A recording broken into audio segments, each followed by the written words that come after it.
Hello friends, welcome to Indian study पर आपका स्वागत है। दोस्तों, आज के इस वीडियो में मैं आप लोगों के लिए हिंदी का टेस्ट लेकर के आया हूं, जो कि आपके आने वाले एग्जाम यूपीएसआई के लिए बेहद इंपॉर्टेंट है। वीडियो को एंड तक जरूर देखिएगा, क्योंकि लास्ट में मैं आपसे क्वेश्चन ही पूछूंगा और उसका आंसर आपको कमेंट बॉक्स में बताना होगा। साथ ही साथ इस वीडियो की पीडीएफ डिस्क्रिप्शन में टेलीग्राम चैनल का लिंक दिया हुआ है, वहां से आप प्राप्त कर सकते हैं।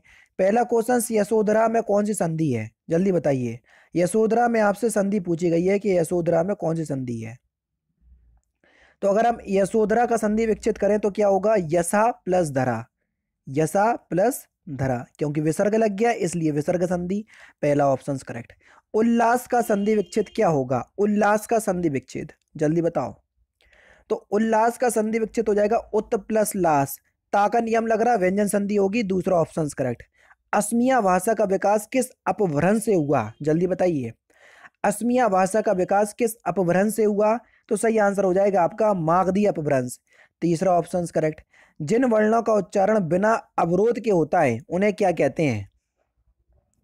तो जिन वर्णों का उच्चारण बिना अवरोध के होता है उनको स्वर कहते हैं, क्योंकि दोस्तों स्वर को बोलने के लिए किसी व्यंजन की आवश्यकता नहीं होती है। ये स्वतंत्र इकाई होती हैं, इनको बोलने के लिए किसी की भी आवश्यकता नहीं होती है। पहला ऑप्शन करेक्ट। निम्नलिखित में से कौन सा तालव्य वर्ण नहीं है?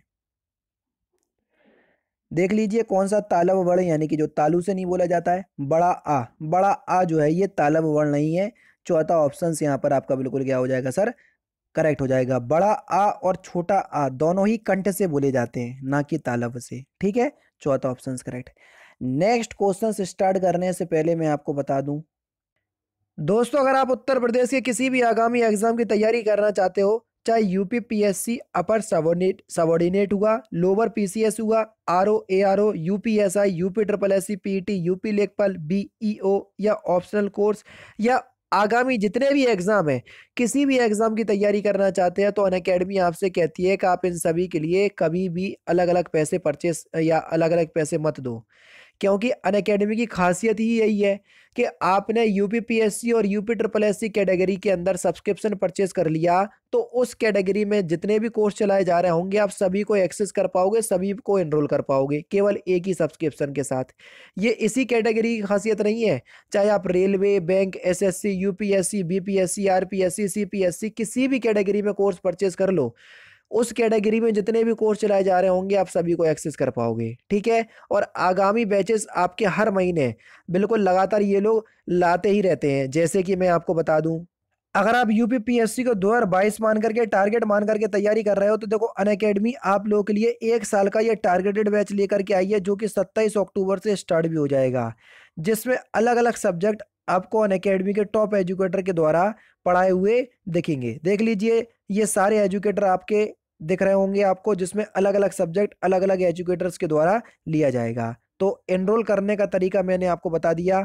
डिस्क्रिप्शन में लिंक है, वहां वहां से परचेज कर सकते हैं। डिस्क्रिप्शन में लिंक दिया हुआ है। लेकिन जब आप परचेज करो ना, तो रेफरर कोड की जगह ये आपको दिख रहा है इंडियन स्टडी, ये मेरा रेफरर कोड है, आपको ये अप्लाई करना है। जब आप अप्लाई करोगे तो आपको इंस्टेंट 10% का डिस्काउंट प्राप्त हो जाएगा, भले ही चाहे आप किसी भी कैटेगरी के अंदर कोर्स या सब्सक्रिप्शन परचेज करो। ठीक है, तो इंडियन स्टडी को जरूर से अप्लाई कर लीजिएगा। चलिए फिर देख लेते हैं नेक्स्ट क्वेश्चन। नेक्स्ट क्वेश्चन आपके सामने, निम्नलिखित में से कौन सा स्पर्श व्यंजन नहीं है? स्पर्श व्यंजन आपको बता चुका हूं, जो वर्गीय व्यंजन होते हैं पूरे 25 होते हैं। ठीक है, खा भी होता है, धा भी होता है, जा भी होता है, लेकिन रा नहीं होता है। यारा अलावा ये अंतः व्यंजन में आते हैं, स्पर्श व्यंजन में नहीं। निम्नलिखित में से किस शब्द की वर्तनी बिल्कुल शुद्ध है? देख लो। तो सही आंसर आपके हो जाएगा सर पूज्य। दूसरा तीसरा ऑप्शन से यहाँ पर आपका बिल्कुल करेक्ट। निम्नलिखित में से कौन सा विराम चिन्ह का प्रयोग, निम्नलिखित में से कौन सा वाक्य विराम चिन्ह के प्रयोग की दृष्टि से शुद्ध है, सही है? पहला ही सुनो, सुनो सुनो वह गा रही है। पहला ही ऑप्शन से यहाँ पर आपका बिल्कुल क्या हो जाएगा सर? करेक्ट हो जाएगा, अल्प विराम का प्रयोग होगा। ठीक है, जहां शब्दों की पुनरावृत्ति की जाए ना, तो वहां पर हम अल्प विराम का प्रयोग करते हैं। ठीक है, नेक्स्ट क्वेश्चन, जिस शब्द से किसी एक वस्तु या व्यक्ति का बोध होता है तो उसे क्या कहते हैं? तो उसको हम व्यक्तिवाचक संज्ञा कहते हैं। तीसरा ऑप्शन यहाँ पर आपका बिल्कुल क्या हो जाएगा सर, करेक्ट हो जाएगा। निम्नलिखित में से स्त्रीलिंग और पुल्लिंग पुल्लिंग शब्द युग्मों में कौन सा त्रुटिपूर्ण है? जो त्रुटिपूर्ण है, गलत है, वही आपको बताना है। तो सही आंसर आपका क्या हो जाएगा? लेखक का स्त्रीलिंग लेखिका होता है, ना कि लेखिनी, यानी कि दूसरा ऑप्शन यहाँ पर आपका बिल्कुल क्या होगा सर, करेक्ट होगा। शाखा का बहुवचन शब्द आपको बताना है। शाखा एक आकारांत शब्द है और आकारांत शब्दों में बहुवचन बनाते समय क्या करते हैं? ए जोड़ते हैं। तो यहां पर सही आंसर क्या हो जाएगा? शाखाएं, चौथा ऑप्शन करेक्ट। नेक्स्ट क्वेश्चन, नाव जल में गिर तैरती है, इस वाक्य में कौन सा कारक है? मैं कारक चिन्ह है, मैं कारक चिन्ह आपको अधिकरण कारक में देखने को मिलेगा, अधिकरण और मैं या पर, ठीक है। निम्नलिखित में से निश्चयवाचक सर्वनाम कौन सा है? यह किताब मेरी है, बिल्कुल निश्चित है ये बात, तो यह शब्द जो है वो निश्चयवाचक सर्वनाम है। निम्नलिखित में से कौन सा संख्यावाचक विशेषण नहीं है? तो सही आंसर आपका क्या हो जाएगा सर?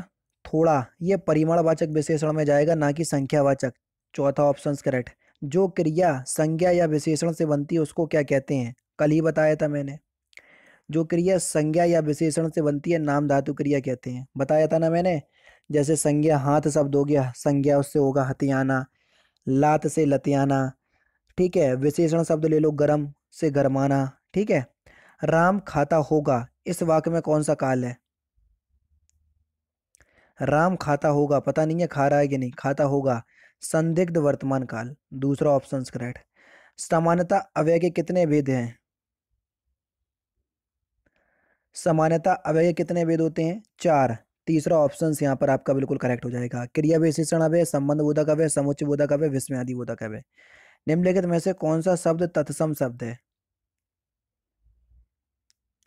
सरोवर एक तत्सम शब्द है, चौथा ऑप्शन यहाँ पर आपका बिल्कुल करेक्ट। निम्नलिखित में से कौन सा तद्भव शब्द है? मुंह एक तद्भव शब्द है, पहला ऑप्शन करेक्ट। सितार किस भाषा का शब्द है? सितार फारसी भाषा का शब्द है, पहला ऑप्शन करेक्ट। आग बबूला किस प्रकार का शब्द है? आग बबूला ये एक यौगिक शब्द है, दूसरा ऑप्शन यहाँ पर आपका बिल्कुल करेक्ट। दो सार्थक समूह से बनकर जो शब्द कहलाता है, जो शब्द बनता है, उसको इसी को ही यौगिक शब्द कहते हैं। निम्नलिखित में से किस शब्द में नी उपसर्ग का प्रयोग नहीं हुआ? निराकरण में निर उपसर्ग है, ना कि नी उपसर्ग, चौथा ऑप्शन करेक्ट। संज्ञा सर्वनाम और विशेषण के अंत में लगने वाले प्रत्यय को क्या कहते हैं? तो उसको हम तदित प्रत्यय कहते हैं, पहला ही ऑप्शन यहाँ पर आपका बिल्कुल करेक्ट। निम्नलिखित में से कौन सा विशेषण शब्द है? तो सही आंसर हो जाएगा आग्नेय, एक विशेषण शब्द है, चौथा ऑप्शन करेक्ट। आकर्षण का सही विशेषण क्या होगा? आकर्षण का सही विशेषण आकृष्ट, दूसरा ऑप्शन करेक्ट। आमरण में कौन सा समास है? तो आमरण में आपका अव्ययीभाव समास होगा, तीसरा ऑप्शन करेक्ट। त्रिभुवन में कौन सा समास है? त्रिभुवन में दिग्गु समास है, पहला ही ऑप्शन करेक्ट। तुम अपने कार्य में सफल रहो, यह किस प्रकार का वाक्य है? तुम अपने कार्य में सफल रहो, यह एक इच्छावाचक वाक्य है, चौथा ऑप्शन यहाँ पर आपका बिल्कुल करेक्ट। निम्नलिखित में से कौन सा सरल वाक्य है? देखो, ये और से जुड़ा तो ये संयुक्त वाक्य है, ठीक है। ये की से जुड़ा तो ये आपका क्या है? मिश्र वाक्य है, ठीक है। और बचा ये परिश्रमी छात्र अवश्य सफल होंगे, यही एक सरल वाक्य हो जाएगा, क्योंकि चौथा ऑप्शन तो आपका उपरोक्त सब ये जो कि हो नहीं सकता, तो तीसरा ही ऑप्शन करेक्ट। अब आप बोलोगे सर आपने तो कैसे पहचान लिया, हम तो कैसे पहचाने? उसके लिए आपको थ्योरी वाली मेरी क्लास देखने पड़ेंगी, जो मैंने अकेडमी में बिल्कुल अच्छे से पूरी कंप्लीट करवा चुका हूँ, हिंदी, ठीक है। निम्नलिखित में से किसका प्रयोग सदा एक वचन में होता है? हमेशा एक वचन के रूप में करते हैं। प्रत्येक, किसी, कोई, इन सभी का प्रयोग हम सदा एक वचन के रूप में करते हैं, चौथा ऑप्शन करेक्ट। निम्नलिखित में से कौन सा वाक्य अशुद्ध यानी कि गलत है? जो गलत है उसको ही छांटना है। देश की वर्तमान मौजूदा हालत ठीक नहीं है, वर्तमान मौजूदा बात एक ही है, यानी कि दोनों दोनों एक दूसरे के समानार्थी शब्द हैं और दोनों का प्रयोग एक साथ हो रहा है, जो कि गलत है। निम्नलिखित में से चंद्रमा का कौन सा पर्यायवाची नहीं है? जल्दी बताओ, क्वेश्चन नंबर 32। बेसर, बेसर जो है ये चंद्रमा का पर्यायवाची नहीं है, चौथा ऑप्शन से यहाँ पर आपका बिल्कुल करेक्ट हो जाएगा। ठीक है, बेसर चंद्रमा का नहीं, जो गधा होती है गधा, हनुमान जी गधा लेते थे उसका पर्यायवाची होता है ये बेसर। वासव किसका पर्यायवाची शब्द है? वासव, वासव जो है ये इंद्र का पर्यायवाची शब्द है, पहला ही ऑप्शन से यहाँ पर आपका बिल्कुल करेक्ट है। निम्नलिखित में से कौन सा, ये तो हो गया, ये भी हो गया। निम्नलिखित में से खर शब्द का अर्थ क्या है? खर शब्द का आपको अर्थ बताना है। 34। तो खर का दुष्ट, गधा, तिनका, ये सभी होता है, चौथा ऑप्शन बिल्कुल करेक्ट। नेक्स्ट क्वेश्चन, आग का विलोम शब्द क्या होगा? जल्दी बताइए, आग का विलोम शब्द क्या होगा? तो सही आंसर हो जाएगा अनंत। दूसरा ऑप्शन यहाँ पर आपका बिल्कुल करेक्ट होगा। चिरंतन शब्द का सही विलोम शब्द क्या होगा? चिरंतन शब्द का सही विलोम शब्द, तो सही आंसर हो जाएगा आपका नस्वर, पहला ही ऑप्शन यहाँ पर आपका बिल्कुल करेक्ट हो जाएगा। अब मैंने आपको बता दिया, ध्यान नहीं दिया, बाकी के 4 क्वेश्चंस आपके किस में चले गए? गद्यांश में। लेकिन फिर भी मैं आपसे क्वेश्चंस पूछूंगा जिसका आंसर आपको कमेंट बॉक्स में बताना होगा। क्वेश्चन से आपका तितली, ये जो उपन्यास है ये किसका है? तो इस क्वेश्चंस का आंसर आप मुझे कमेंट बॉक्स में बताएंगे। तो दोस्तों ये थे आपके 40 हिंदी के इंपॉर्टेंट क्वेश्चंस जो कि मैंने आज की इस वीडियो में आपको कंप्लीट करवा दिए। वीडियो अगर आपको अच्छी लगी हो तो प्लीज़ दोस्तों वीडियो को लाइक और शेयर जरूर कर दीजिएगा। तो दोस्तों फिलहाल की वीडियो में तो सिर्फ इतना ही। अगर आपको वीडियो पसंद आए तो प्लीज़ दोस्तों वीडियो को लाइक कीजिए, शेयर कीजिए और साथ ही साथ हमारे चैनल को सब्सक्राइब करना ना भूलें, क्योंकि मैं रोजाना इसी तरह के वीडियोज़ आप लोगों के लिए लाता रहता हूँ। नमस्कार दोस्तों, जय हिंद, जय भारत।